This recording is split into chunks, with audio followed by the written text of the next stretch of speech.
అందరికి ప్రైజ్లు అట్టండి. మీరందరూ బాగున్నారా? మీరందరూ బాగోవాలని సిస్టర్ దినదినమో ప్రార్థిస్తుంది. మనము దేవుని ఆత్మను పొందుకోవాలని ఆశపడతాం కదండి. ప్రతి ఒక్కరు కూడా అభిషేకం పొందాలని, దేవుని ఆత్మను పొందుకోవాలని, దేవుడితో మాట్లాడాలని ఆశపడతారు కదా.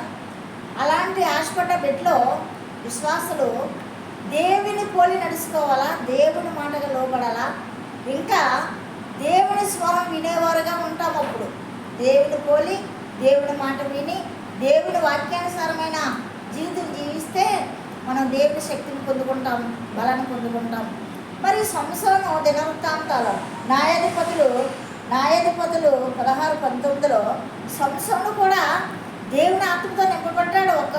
ఒకప్పుడు నింపబడి మరి ఫిలిష్తీయులు భయపడేవారు. సంసోను చూసి యుద్ధరంగంలో జయించేవాడు. మరి బలవంతుడు అయినటువంటి శక్తిని సంసోను పొందుకున్నాడు దేవుడి ద్వారా.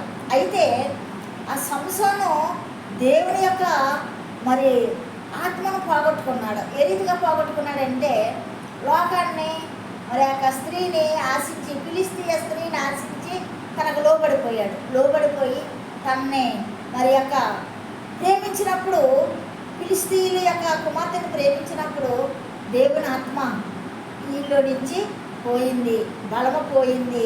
ఫిలిష్తీయులు మరి చాలా బాధ పెట్టారు, శ్రమలు పెట్టారు. అయితే నువ్వు నేను కూడా దేవుని ఆత్మతో ఉంటే మరి ఏ అపవాది కూడా మనల్ని మరి తొందర పెట్టదో, మనల్ని వెంటాడదు.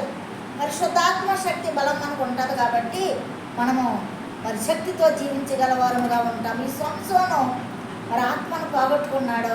దేవుడు అభిషేకించిన బిడ్డ మరి ఆత్మను లోకరీతిగా లోక నేత్రాస మరి కలిగి ఆ యొక్క కుమార్తెను మరి ప్రేమించాడు కాబట్టి మరి యొక్క ఆత్మను పోగొట్టుకున్నాడు. అదే రీతిగా నువ్వు నేను ఆ రీతిగా ఉండకూడదు. దేవుని ఆత్మ నింపబడి వారిగా ఉంటాము. రెండవదిగా యాషావు కడుపు పుట్టు కోసము తన జ్యేష్ఠత్వాన్ని పోగొట్టుకున్నాడు. ఆ యొక్క జ్యేష్ఠత్వం వద్దన్నాడు యాసావు. అయితే యాకోబు మరి దీవించబడ్డాడు. మరి యాషావుకి దీవెన లేవు, దేవుని యొక్క బలం లేదు, దేవుని యొక్క శక్తి లేదు. యాకోబు మరి చివరలో దేవుని ఆశించాడు, ప్రార్థించాడు.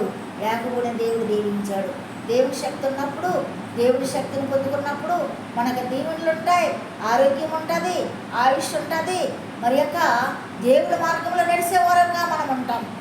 సంసోనులాగా మనము దేవుని ఆత్మను పోగొట్టుకునేవారుగా మనం ఉండొద్దు. మరి యాషావులాగా కూటి కొరకు తన జ్యేష్ఠత్వాన్ని పోగొట్టుకున్నాడు. ఆ రీతిగా మనం ఉండొద్దు. కానీ దేవుని పోలి నడిచేవారుగా, దేవుని శక్తిని పొందుకునేవారుగా మనం ఉంటామండి. ఈ పరిశుద్ధ వాక్యం దేవుడు దీవించుగాక. సబ్స్క్రైబ్ చేయండి, లైక్ కొట్టండి. విశ్వశ్వరికి మరి సపోర్ట్గా మీరు ఉండండి. మీకు అందరికీ వందనాలు.